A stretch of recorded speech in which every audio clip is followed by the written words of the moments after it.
Well, some family members of the Enyobeni Tavern tragedy have expressed disappointment after receiving an update from the health authorities and the police that's regarding the investigations into the possible causes of the death of 21 teenagers who died at Enyobeni Tavern at Scenery Park in East London last month.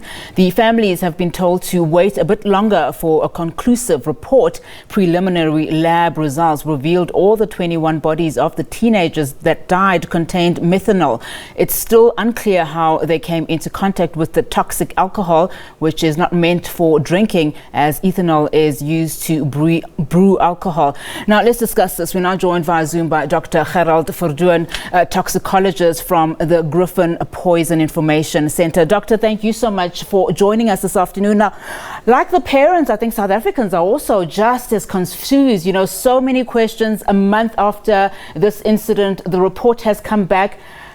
Help us understand what these results actually mean, particularly because they are preliminary, results. More tests are currently being done. Yeah, there's a lot of unanswered questions. And when I heard the fact that they found methanol, I saw some alarm bells going off, but the police didn't reveal what levels of that particular alcohol was found in the bodies. Now, if you look at normal ethanol, which is the alcohol found in normal alcoholic beverages, it is toxic, but you really have to ingest a very large volume of that, like in drinking gallons of beer or something before you get to a toxic level. Whereas in the case of methanol, it is toxic at a much, much lower level than ethanol, for example. And to give you an idea that if you accidentally ingest pure methanol or methanol from a concoction of a brew or something like this, if you get up to about 10 to possibly 30 moles of methanol into your system, you will start becoming dizzy, like in the case of consuming too much normal alcohol from an alcoholic beverage. And the most profound thing that happens is you start losing your vision. And in many cases, people become completely blinded if they don't die. But if you ingest more than 40 to 50 moles of methanol pure into your body, there's a very good chance that you will die from that methanol ingestion. So methanol is the shortest chain alcohol amongst all the alcohols in the normal organic chemistry, but it is also the most toxic of all these alcohols. But we do not know what the levels of methanol was. And like I said to other people that interrogated me about this, is that if you listen to all the rumors, then the kids were apparently also smoking an nargila.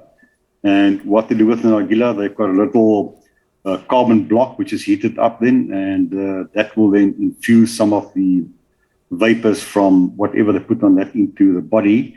And when you burn any wood, it will produce some methanol at a very low level. And when you smoke any tobacco products, anything like this, will also produce some methanol. So the origin of the methanol at this stage is unknown, but it is possible that it might be from the nargila. It's possible it might have been from a homebrew or something like that the children ingested in the tavern. But that is no conclusive evidence. They also said that they ruled out the chance that it was carbon monoxide. I still lean towards the fact that there was asphyxiation, in other words, a severe shortage of oxygen for the children that made them pass out. And on top of that, there was also pepper spray. But it remains an open question. So until we get more results out of the forensic toxicology to see if there were any narcotics or any other toxins or what the level of methanol was, no one really knows why the children died. And that's probably why, some experts are saying that police probably need to retrace the steps, follow the trail in terms of where these children might have gone, where they might have actually consumed anything of this of that nature. Because again, the dynamic is, based on the Department of Health in the Eastern Cape's report and the media statement that they said that, the victim's blood level, alcohol levels were not fatal, and as you've rightfully pointed out, nor were the carbon monoxide levels. So it does, bode the question that could we be talking about more than one substance that led to these fatal deaths? Yeah, I would lean towards a group of possible causative mechanisms, of which the oxygen deprivation was certainly one, of which the intoxication with normal alcohol was one, because if they went to a tavern, they would have consumed normal alcohol. There might have been some levels of methanol in an infusion or in something which was burned. But there might have also been some narcotics involved in that. And that's where the forensic toxicologist will dig into the samples they took off the bodies, and they will have to do more analysis to find out what exactly caused the death. But it seems to me at this stage as if it is not only one mechanism or one particular agent that caused the death of the children, but possibly a cluster of things that caused the death. We don't know until they get us some proper results. That unfortunate mystery remains unsolved. Doctor, I know that, of course, there's still so many questions, and you are not from the law enforcement authorities, but just going back to the many dynamics that could be involved here, is it possible that, the closure of the actual tavern itself, because we do know at some point we were told that, there were fumes in the air, there was only one exit and entry point. It was closed at that point. And looking at the symptoms of methanol in its entirety, is it possible that closing off that tavern and spraying whatever it was sprayed in the air, whether it was in the form of tear gas, etc., that could have resulted in just some of the symptoms that we heard from the survivors? Some survivors pointing to one or two of those that in their dying moments, bit them, and some were confused and some were partially blind at that point. Yeah, it's likely that the closure of the whole tavern and the cluttering of the people in the area would have caused a severe oxygen deprivation and also the buildup of carbon dioxide. And remember, we also learned about a petrol engine that was running inside the building, which would have spewed out lots of carbon dioxide and also taken up out of some of the oxygen. Now, take into account that you have oxygen deprivation. You lock in a site where you can't get out. There's only one exit route. In other words, and then you also add onto that the pepper spray. So immediately when you add pepper spray to the picture, it becomes a big problem because pepper spray causes very severe bronchoconstriction and constriction of the alveoli and the lungs. In other words, children were at a point where they couldn't even breathe properly. So it also then assisted the problem of not getting enough oxygen. That would have made them dizzy. That would have made them have blurry vision. It might have been also brought on by a higher level, I wouldn't say lethal level, of the methanol. And what bothers me about the methanol hypothesis, if that was the only causal mechanism, is then why did they die so suddenly? This was an acute mortality of a large number of kids. I think it was 21. And my experience over many years, having worked with quite a few methanol cases in Johannesburg and Cape Town, is that people ingest the methanol, but it takes them sometimes up to days before they die. So they first go into that sort of toxemic shock where they lose their vision, they become blinded, they go into a coma, and then they die. But it's never been a case of really dying acutely. So if they died from methanol, it would have been an enormous dose of methanol.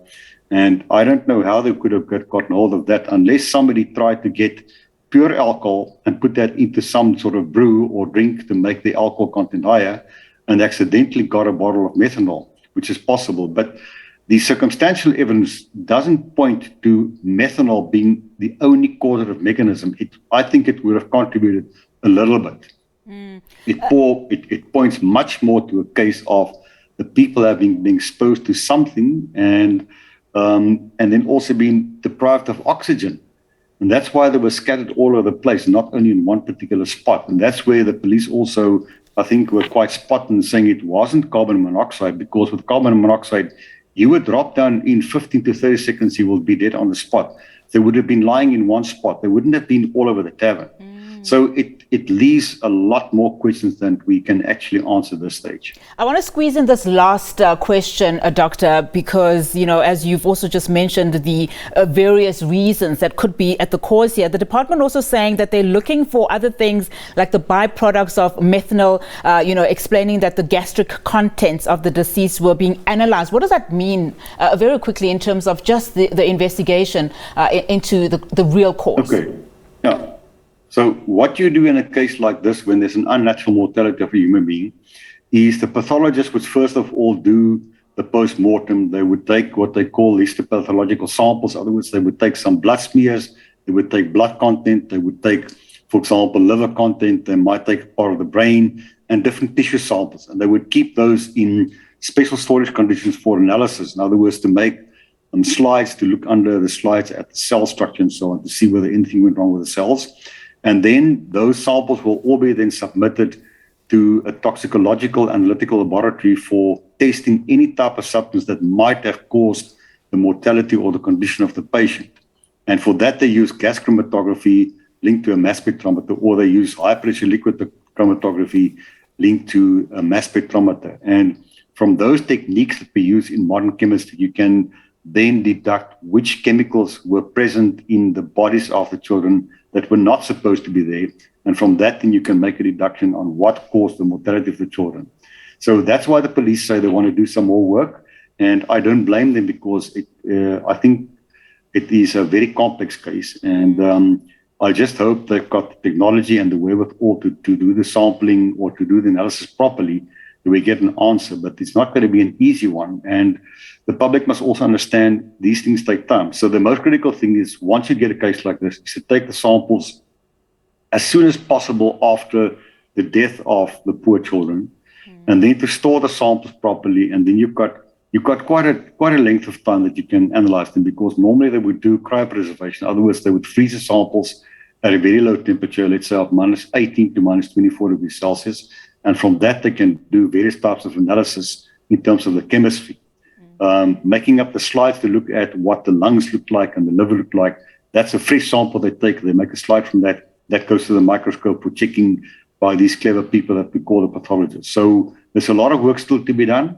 And I think there was a slight hint at the possibility of some known or unknown narcotic in the nargila that the children were smoking. So that's why they want to do some more forensic toxicology tests to see whether they could find anything else that might have contributed to the mortality of these 21 children. Very complex indeed, and of course the poor parents and families needing those answers very soon. Dr. Verdoorn, thank you so much for your time this afternoon. Really do appreciate your analysis.